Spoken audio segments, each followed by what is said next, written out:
kandi natanga mwisi no mwijuru tawundi muntu wikunda kurusha Yesu. Yesu zama saka kusongora amabanga muri wewe ngo wenyine gusa mutakandika niko zamera mukesho. Yesu nara Yesu hari abantu benshi Imana yahaye amasezerano, aho Imana yabahaye amasezerano barahavuye bisi Imana nyakinyoma kandi Imana itabesha. Ushobora kuba warataye ikibanza kuko Imana yahaye umuntu isezerano ntiziza kuryuzuriza. Tukaza bishimira kufite isezerano ry'Imana ariko waravuye mu kibanza uri hejuru. Abizeye Yesu Kristo twavanze amaraso ishagamo, twavanze amaraso nikakwa kundi ko kuvanga isukari nita wo bivangura tibikunda. Niko tumeze kubi abizeye Yesu.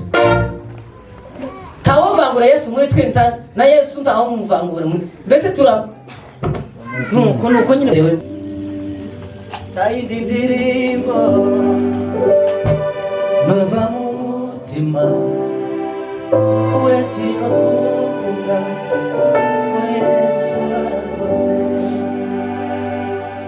Tayidindirimbo numva mu mutima uretse kuvuga Yesu arakoze. Tayidindirimbo numva mu mutima uretse kuvuga Yesu arakoze. Tabihe tangufu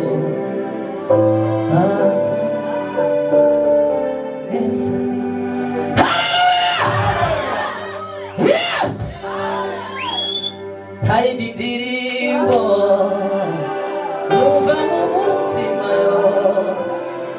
uretse kuvuga ngo Yesu arakoze. Tayidindirimbo numva mu mutima uretse kuvuga ngo Yesu arakoze. Chega abazamura ibiganza dusimbere Yesu.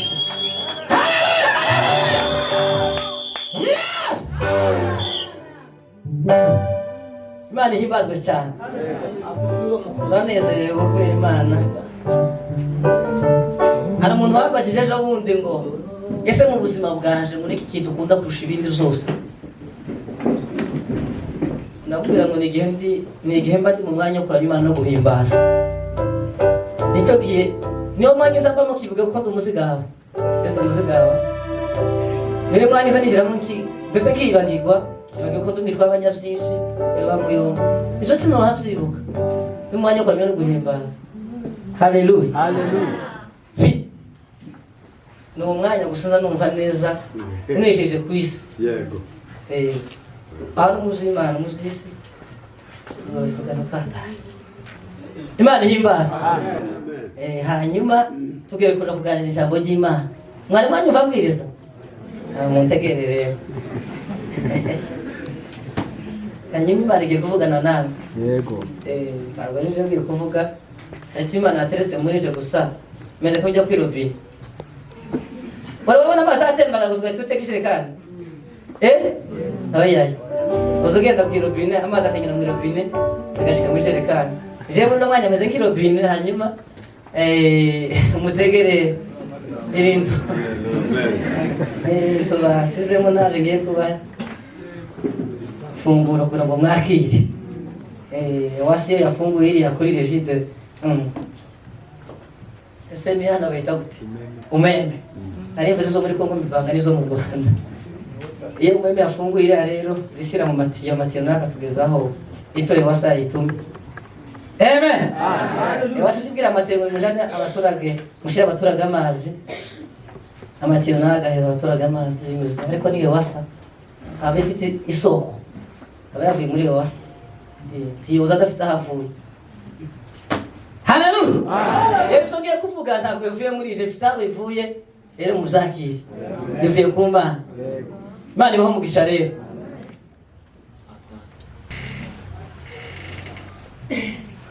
Tugiye gusoma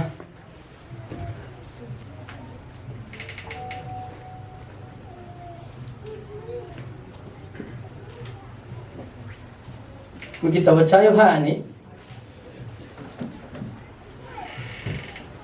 ni ibice 3:16 naho tugiye kuganira.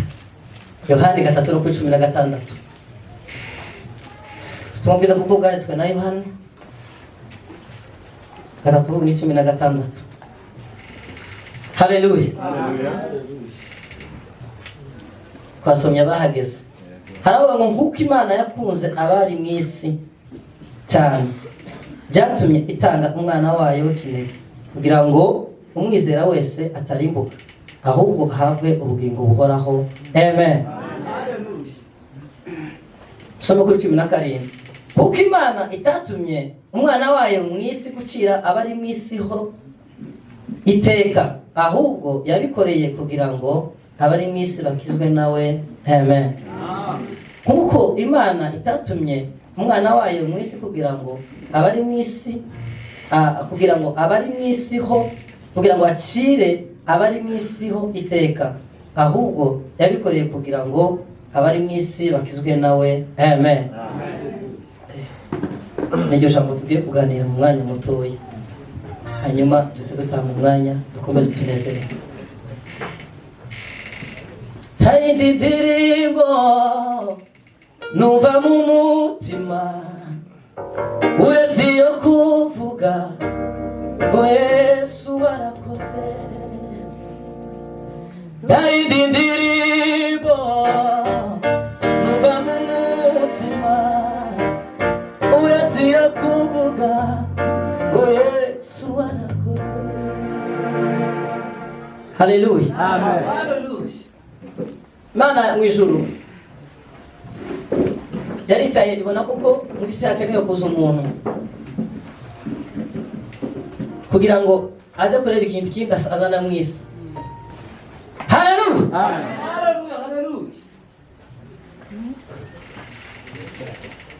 Amen. Imana tusubiye inyuma yari imaze kurema umuntu muri ingobyi ya Edeni, yaremye umuntu umwe. Uwo muntu yitwa Adamu. Imaze kumushyira mu ngobyi ya Edeni, abaho igihe yabayeho muri iyo ngobyi.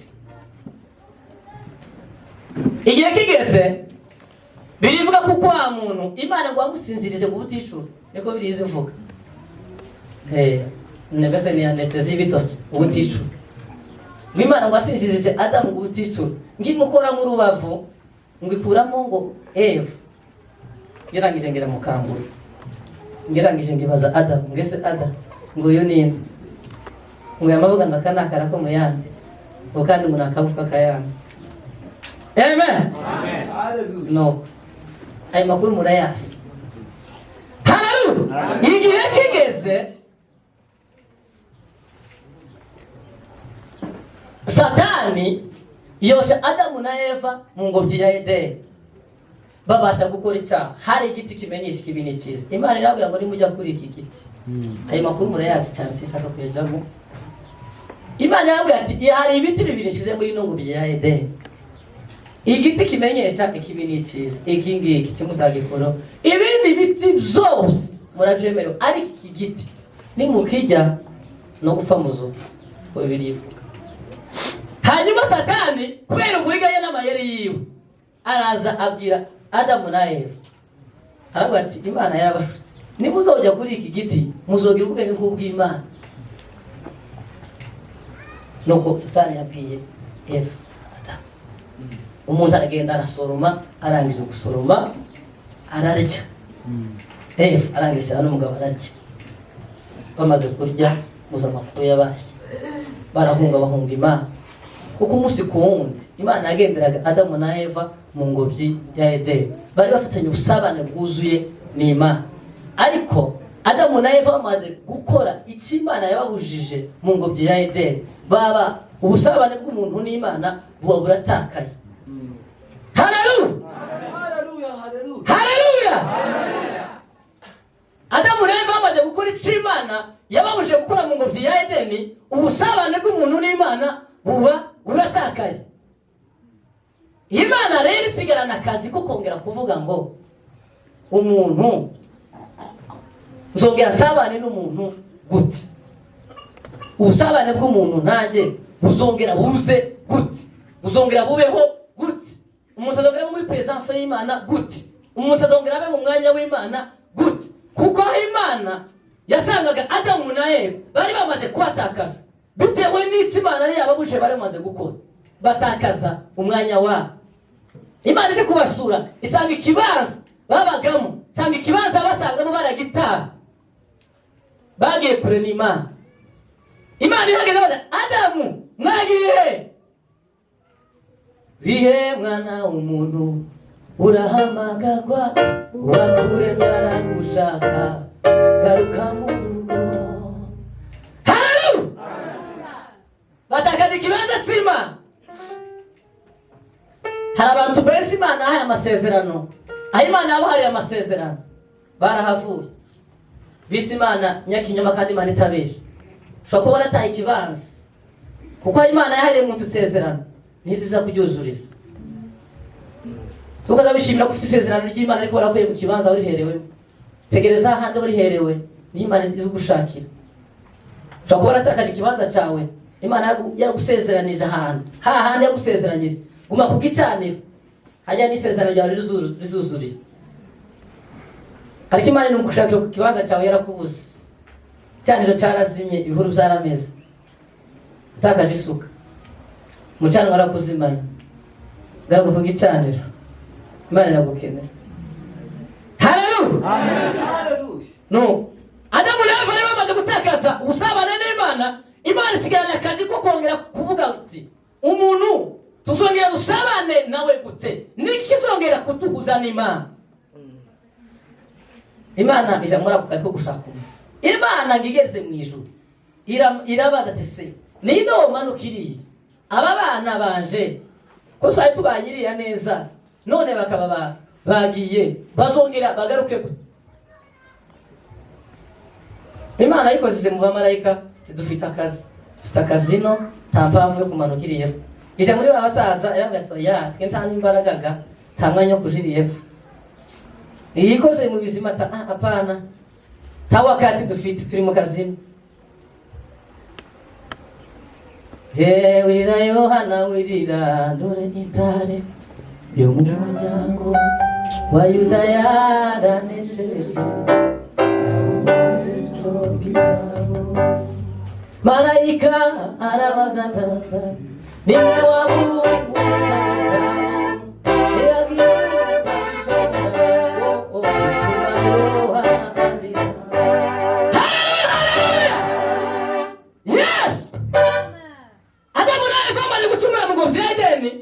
Imana iserekerayo irarakara yerekerayo. Adamu na Eva nawe baragenda berekerayo. Ni haze k'abahungu, ni haze umukobwa n'umuhungu hano n'umusoro, hanyuma mbaherukire mu soza.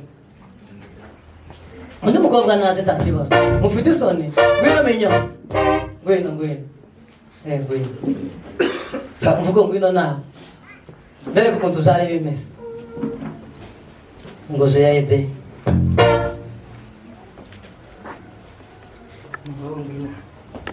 ngwino nerekere hano na uyu noneho mikoro baba. Uyu ni Adamu na Eva mu ngobyi ya Edeni, bari bafitanye ubusabane bwuzuye n'Imana, bararebanaga gutya. Imana yazaga kubasura bakaganira umunsi kundi barebana. Ariko igihe kigeze umuntu aracumura, Adamu na Eva baracumura, bahita betera Imana umugongo yerekerayo. Imana nayo kubera uburakari bw'icyo bakoze yerekerayo. Ni ukuvuga ngo ubusabane bw'umuntu hagati n'Imana hano ntabwo ari buhari. Adamu na Eva bamaze gucumura, Imana yerekeye kubera uburakari bw'icyo Adamu na Eva yakoze. Adamu na Eva nabo bamaze gutahura icyo bakoze, bahunga mu maso y'Imana kuko bari bamenye icyo bamaze gukora, icyo Imana yababujije. Ni ukuvuga ngo hano iki kirere cyumvikanaga kandi mu Imana. Haleluya! Ni uko byari bimeze. Imana rero isaka icyo kongera kugarura ubusabane bwayo n'umwana w'umuntu.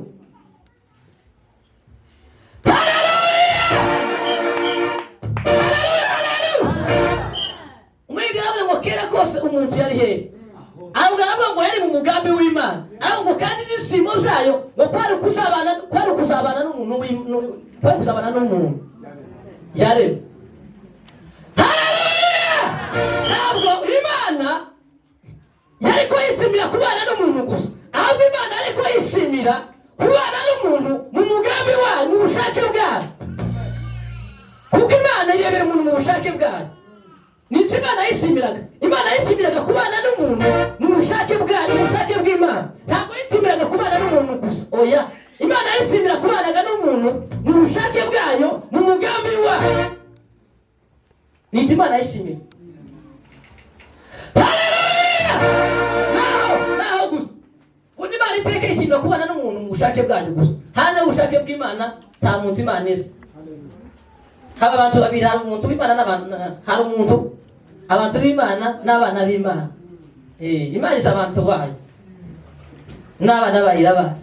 Abana bayo nibo abandi Yohana yanditse, yarababwiye ngo abanyemeye bose bakizera izina ryaje yabagize kuba abana. Abo ngo ntibabyawe n'ubushake bw'umugore n'umugabo, ngaho ubu babyawe n'Imana bwite binyuze mu kwizera umwana wayo yatumye, ari we Yesu Kristo. Abo nibo bana. Amen. Amen. N'abantu b'Imana ni twese muri rusange, twese abantu bose, abizeye n'abatizeye, bajya abo bose. Ariko abana b'Imana n'abizeye uwo yatumye. Imana yarazanditse aravuga ngo ubu ni bwo bugingo ko bakumenya ko ari wowe Imana yonyine, bakamenya n'uwo watumye ari we Yesu Kristo. Nibwo bugingo gusa. Imana ihimbazwe cyane. Haleluya! Imana rero isaka kandi kutugarura ubusabane bw'umuntu nayo. Inama ngwira imaze kuba ayo makuru murayazi, siyo ushaka kujamo, twese biramwe mwarahaso. Hanyuma Yesu Kristo atera ukuboko hejuru aravuga ngo zewe ndamanuka. Mikoro ire kuntitunga araza. Haleluya! Imana ihimbazwe cyane. Yesu Kristo araza, aramanuka, atubera ikiraro. Amen. Yesu Kristo amaze kumanuka rero araza ahagarara hagati y'umuntu n'Imana, arangije ahindukiza Imana ise, ahindukira arazana kuri Adamu na Eva, nimuhindukire, arabahindukiza, arabwira ngo muvyeyi, dore abana bana, dore isi. Igihe cyari kibaye kirekire hatumvikana, papa tawukora muri envelope yazanye, mukavera yazanye ngo barebe abamwakirageze kwireba. Igihe cyari gitiye, ariko Yesu amaze gusohoka hano hagati aravuga ati muze reba bana, ntabwo bana murebe so.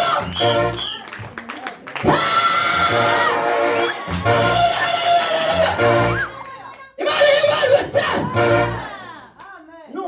Nicyo Yesu yaje gukora ku bwacu, yabaye umuhuza wacu n'Imana.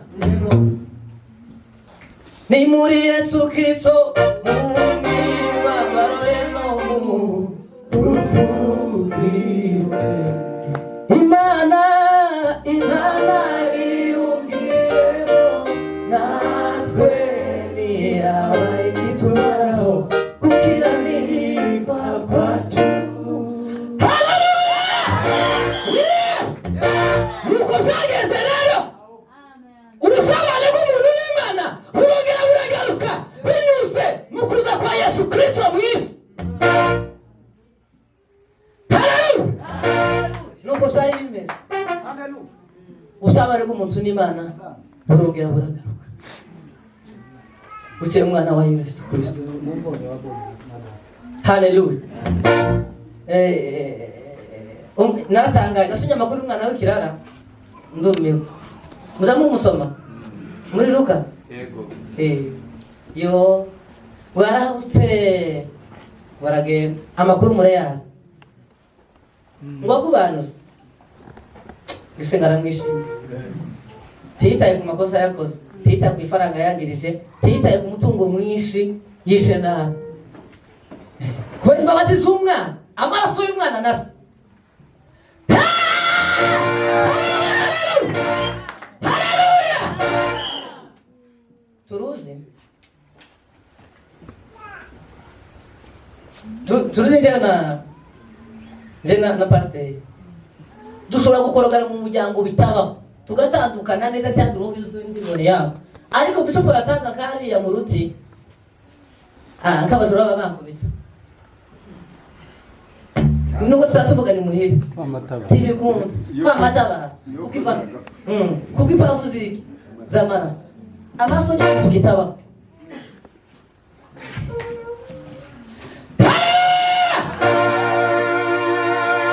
Amaraso abizeye Yesu Kristo twavanze amaraso ishagamo, twavanze amaraso nikakwa kundi ko kuvanga isukari n'ita uwo bivangura tibikunda. Niko tumeze kubi abizeye Yesu, tawovangura Yesu muri twe na Yesu ntaho muvangura muri mbese tura nuko nyine muzumva. Amen.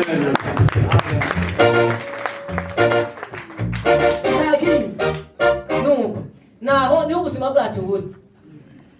Temubizi kuko iyi ngiki gito cy'ikatusi bagiteye bakagishikura tigita cyuma, ubuzima bw'igiti buri mu butaka. Uzorebe nk'urujanga nabaye hari Bujumbura ni Buvira, iyo barushikanga gucya ngo pa kayikora mu mazi, ubuzima bwa butakaye tugahita tuyishyira amavuta tugahita turya. Rero ni ukuvuga ngo isoko y'ubuzima iri mu mazi, iri ubuzima bw'ifi iri mu mazi. Haleluya! Ni ukuvuga iyo ruvuye mu mazi ubuzima bwayo buba butakaje, ariko isoko y'abizeye iri muri Yesu Kristo. Hanze Yesu Kristo nta buzima. Soko ubuzima bw'abizeye muri Yesu Kristo, hirya Yesu nta buzima buhari. Amen. Ni handi bonya hari ubuzima, hari ubuzima, hari ubuzima iyambere. Ayo makuru niyo twabazaniye takindi. Ibindi zose bijya bazasoma muri Bibiliya ngo kwera imbuto, tawo kwera imbuto atafite Yesu Kristo muri we. Yesu yaravuga ngo ni jewe muzabibu mu biti 15 mu gitabo cya Yohana, aravuga ngo namwe muri abashami. Ni Yesu akavugana n'abana afunze, aravuga ngo uguma ngo muri jewe ngurugo ngo niba wera mu imbuto nyinshi, ariko gutaguma muri je mudashobora kwera imbuto, kubera udushoboza kwera imbuto ni Kristo muri twebwe wenyine gusa, ni uzo dushoboza mwijuru imbere y'Imana.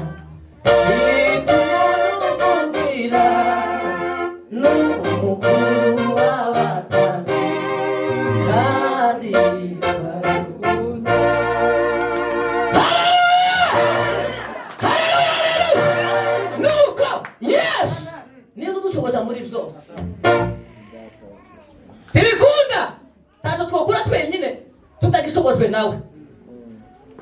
Abantu tukugite cyakandi urabwe ngo ni muguma muri nge, amagambo akaguma muri mwebwe, aravuga ngo nibwo muzosaba bityo mushaka cyose kandi ngo mwarangiza ngo mukagira. Yesu amaze gutibuka yongera atwegereza Imana, adushikiriza Imana, arongera afata biragaragara zizima z'umwana kuri se birongera biragaruka, bongera ubusabane bw'umuntu n'Imana, umwana na se. Buri bwo buzima turimo ta bundi buzima tawe hanze ya Yesu Kristo tawe.